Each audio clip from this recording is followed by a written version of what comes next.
A team of archaeologists at the University of Oregon have found one of North America's oldest human-occupied sites in southern Oregon. In a dry cave hidden deep in south-central Oregon, archaeologists pulled something from the dirt that should not have existed.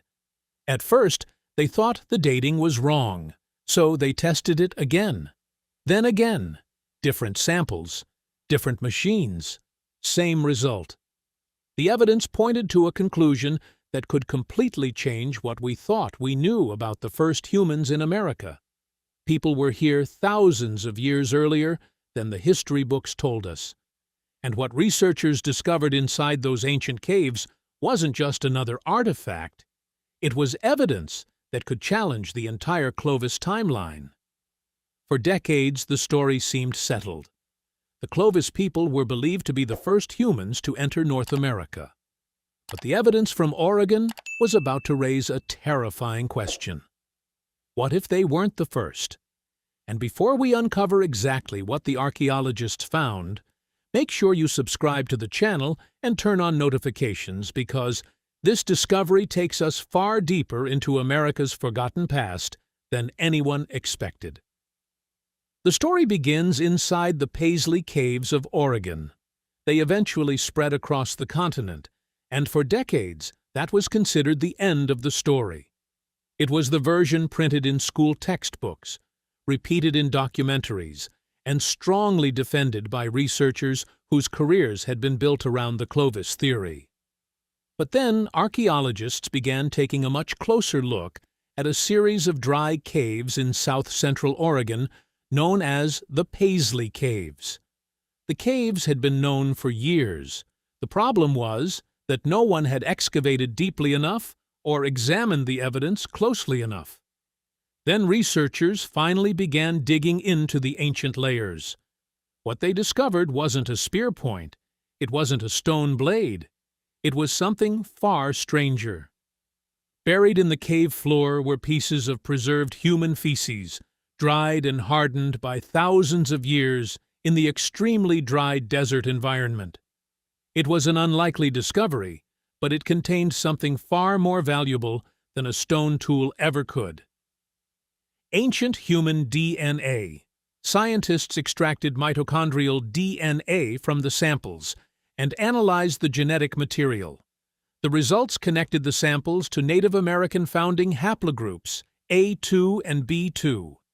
In other words, this wasn't evidence of some mysterious population that disappeared without a trace. The genetic signatures were connected to ancestral populations of indigenous Americans living today. Human beings had been here. They had lived in these caves, left traces behind, and disappeared into the distant past, leaving behind evidence that would remain hidden for thousands of years. Then came the dating results. Researchers used accelerator mass spectrometry, a technique capable of directly determining the age of organic material, rather than relying on surrounding soil or nearby artifacts. After calibration, the samples were dated to more than 14,000 years ago. That was at least 1,000 years earlier than the traditional arrival date assigned to the Clovis people. Suddenly, one of archaeology's most familiar stories was under enormous pressure.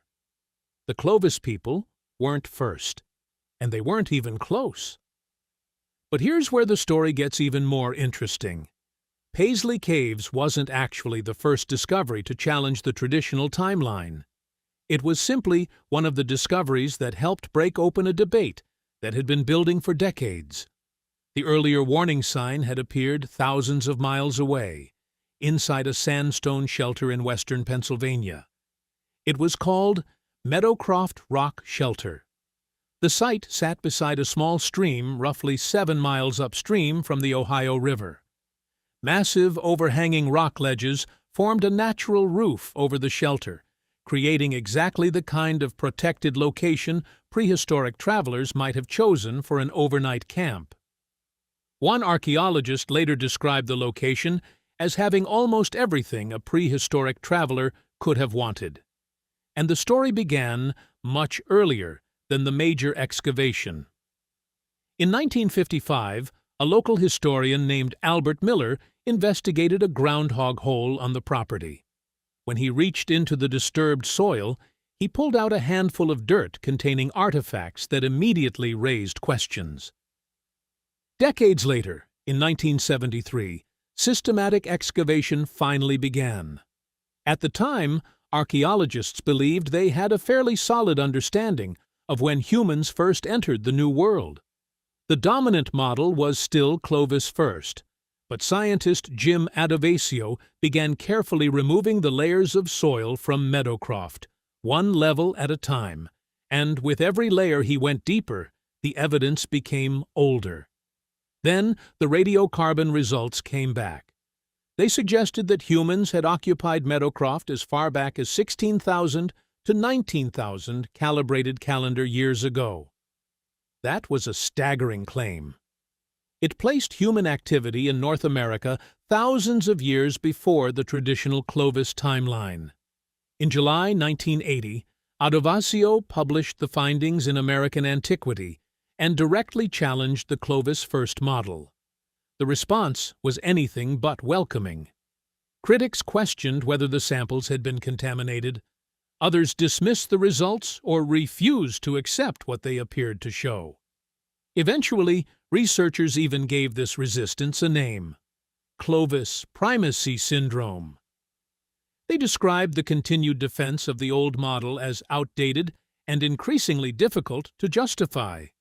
Yet the controversy never completely disappeared.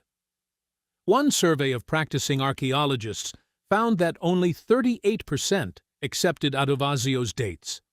Another 38% remained uncertain, while the remaining researchers continued to reject the findings. So even after decades of evidence, one question remained hanging over the entire debate. If Clovis people weren't the first Americans, then who was? By the time the evidence from Paisley Caves emerged, the traditional story was already beginning to fall apart. Paisley didn't create the cracks. It simply made them impossible to ignore. And then, roughly 70 miles away, at a location most people had never heard of, another discovery was waiting to push the timeline even further back. If you find buried chapters of human history fascinating, take a moment to subscribe to the channel, because what we're about to uncover has left experienced archaeologists questioning assumptions they once considered settled. About 70 miles from Paisley, near the small community of Riley in Harney County, lies a site known as Rimrock Draw Rock Shelter. University of Oregon archaeologist Dr. Patrick O'Grady has been investigating the site since 2011. At first, the discoveries seemed relatively ordinary. Researchers recovered small pieces of obsidian, along with a groundstone tool found near the edge of the rock shelter. But Rimrock Draw wasn't giving scientists ancient DNA. Instead, it was revealing a different kind of story through stone tools, extinct animals, and layers of volcanic ash.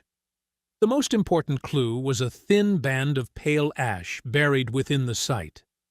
Scientists determined that the material came from a specific eruption of Mount St. Helens, an event believed to have occurred roughly 15,400 to 15,600 years ago. That ash layer essentially became a geological timestamp. Anything beneath it had to be older than the eruption. Anything above it had to be younger. Nature had effectively placed a clock inside the ground. And beneath that volcanic marker, the researchers began finding evidence that raised a much bigger question. Among the material recovered from the sediment were 27 tiny pieces of tooth enamel. One came from an ancient camel species that once lived across Ice Age North America. Another belonged to Bison antiquus, a massive prehistoric relative of the modern American bison. Both animals had vanished from the continent thousands of years ago, yet their remains were lying beneath the same volcanic ash layer. Then the researchers found something even more important: a stone tool. It was made from orange chalcedony, a glassy form of agate that can catch the light with an almost polished appearance. And this wasn't simply a crude piece of stone. The implement had several distinct working surfaces. One edge was curved for cutting, another was flattened for scraping. A third section had a serrated saw-like edge. The tool showed signs of repeated use, with the working surfaces worn and polished from countless interactions with whatever material its owner had processed. O'Grady later compared its design to something resembling an early prehistoric Swiss Army knife. Whoever made it hadn't simply created it and thrown it away. It appeared to have been carried, used, sharpened, used again, and maintained over a long period of time. Eventually, it was left behind, and somehow survived beneath the soil for thousands of years. But the tool's exact position made the discovery even more significant. It was located roughly 10 centimeters below the camel tooth fragments. That meant the tool was potentially older than the animal remains above it. So researchers turned to the laboratory.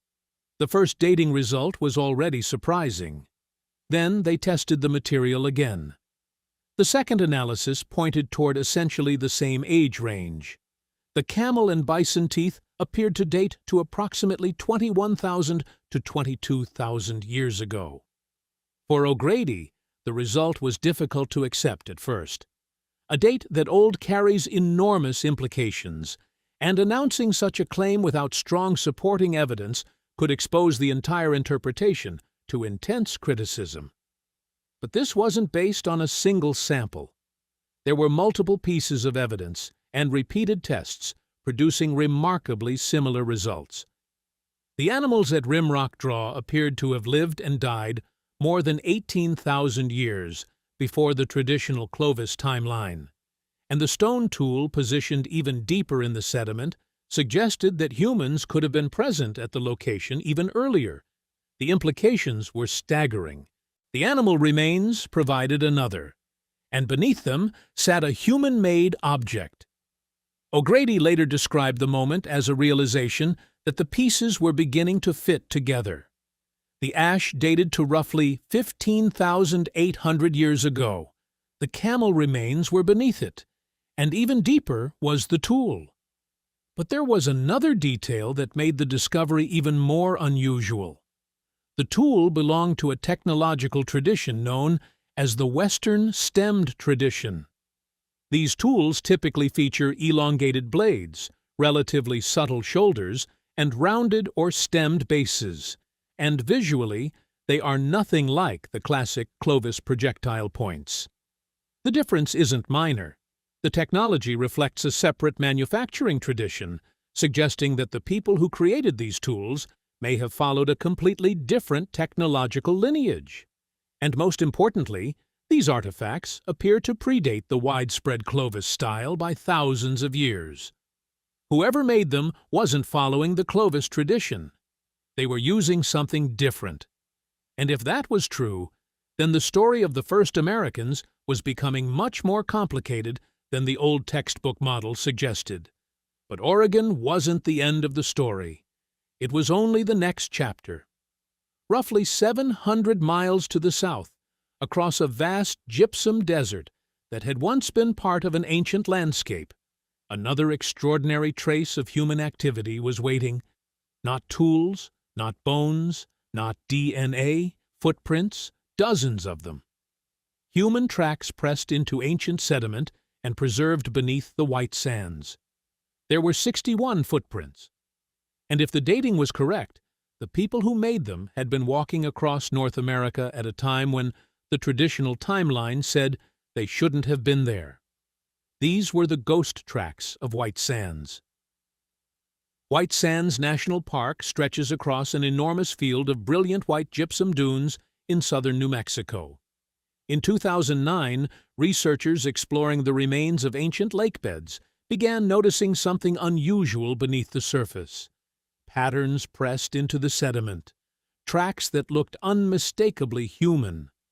And once scientists realized what they were looking at, another chapter in the mystery of America's earliest inhabitants began to emerge. The ground wasn't just marked by gypsum, it contained human footprints. Not one or two isolated tracks, but 61 preserved footprints left by people moving along the shoreline of an Ice Age lake known as Lake Otero.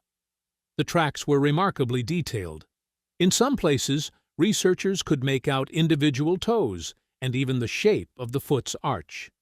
Some impressions were tiny, apparently made by children.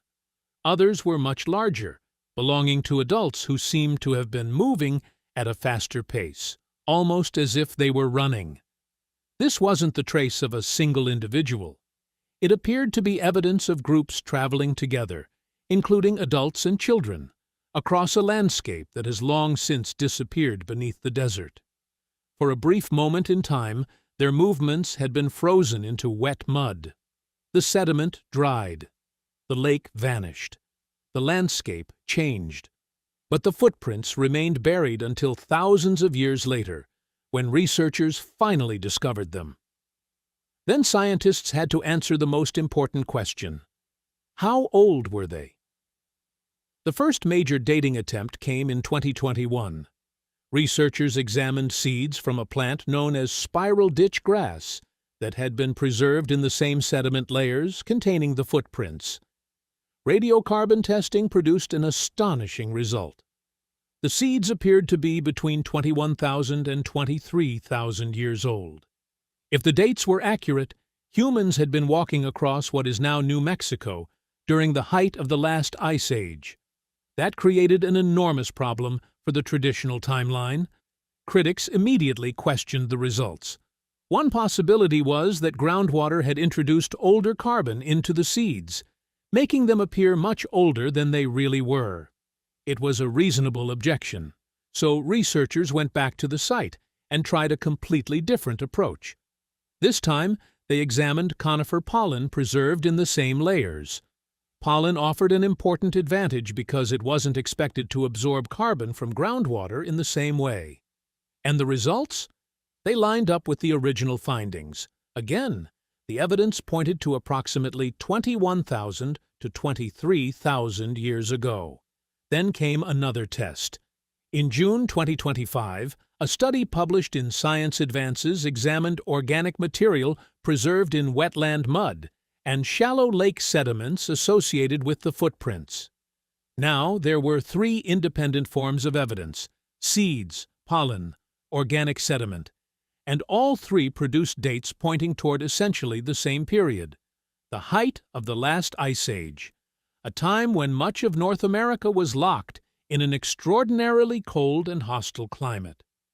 At White Sands National Park, the human tracks were also found alongside the footprints of creatures such as Columbian mammoths and giant ground sloths. These enormous animals once dominated the landscape before eventually disappearing from North America. Their tracks crossed the same ancient ground as the human footprints. Both had been preserved together in the same prehistoric environment. For many archaeologists, White Sands alone represented a discovery capable of challenging an entire model of early American history. But there was an even more extreme claim waiting farther west. Because White Sands, even at 23,000 years old, suddenly began to look almost recent. In Southern California, researchers encountered evidence that appeared to be far, far older. And the discovery wasn't made during an archaeological expedition. It happened by accident.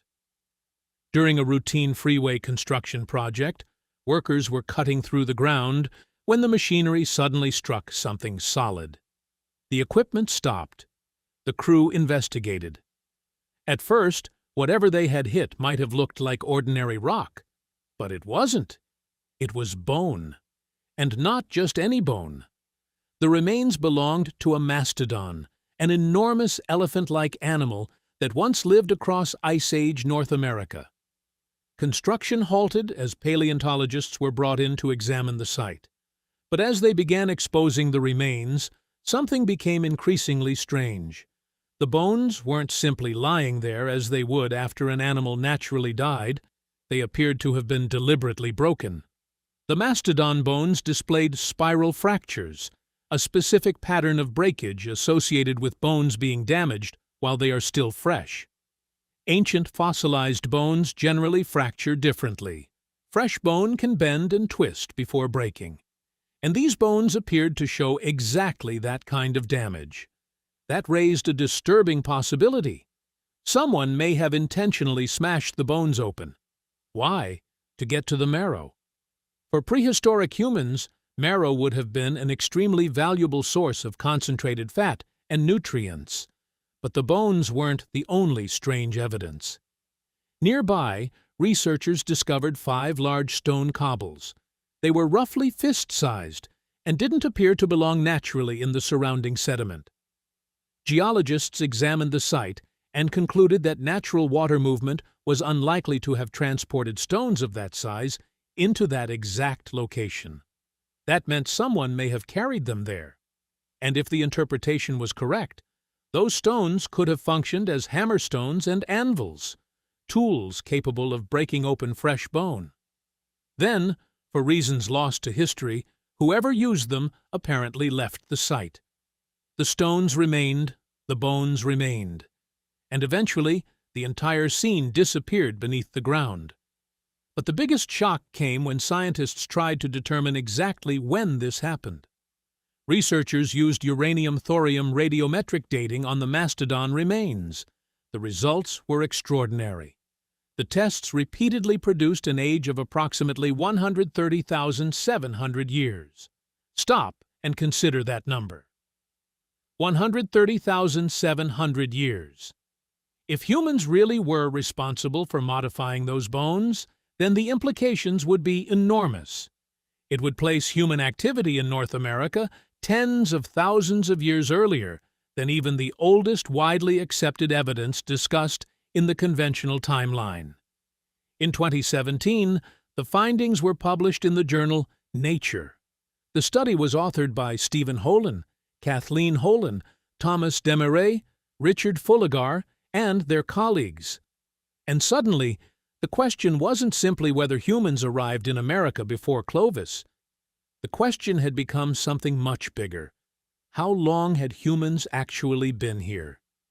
The researchers presented their conclusion in the careful, restrained language scientists use when they know a claim could shake an entire field.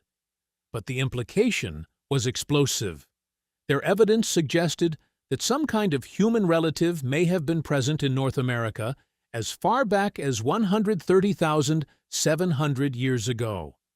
Not necessarily modern Homo sapiens, not Neanderthals, but potentially another human species or population that doesn't fit comfortably into the established migration models.